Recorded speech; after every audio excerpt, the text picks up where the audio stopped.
Let us now study the model constructed by these classical economists.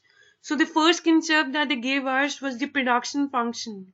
Now what is this production function? It shows the relationship between the total inputs and the total output that is being produced. So like if we have y equals the function of k and l, here y denotes the output, k denotes the capital, and l denotes the labor. So initially the classical economists, they assumed that output depends on the capital and labor, and capital was fixed in the short run. So what is happening is that output varies solely with the variations in labor input. Now let us look at the table and see how we plot this production function.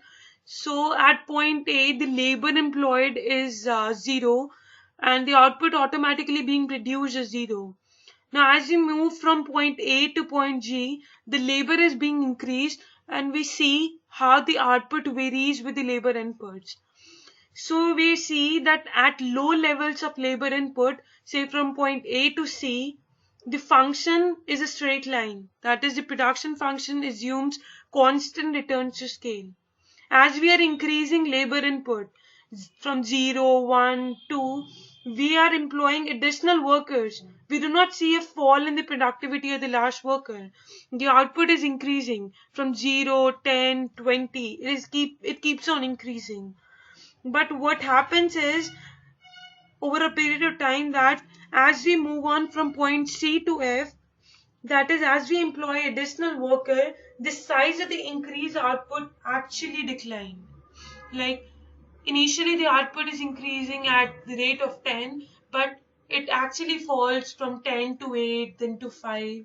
So the production function here assumes diminishing returns.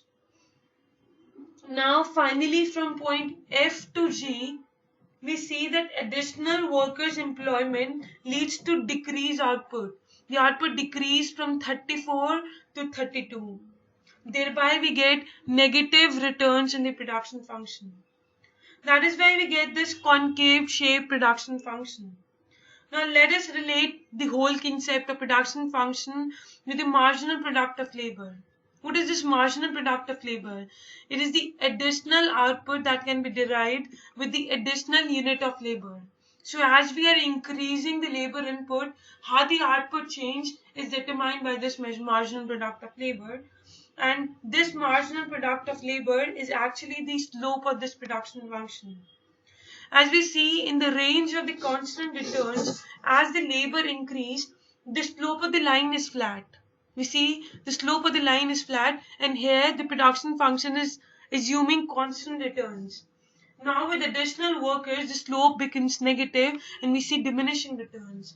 And finally, we see negative returns below this horizontal axis.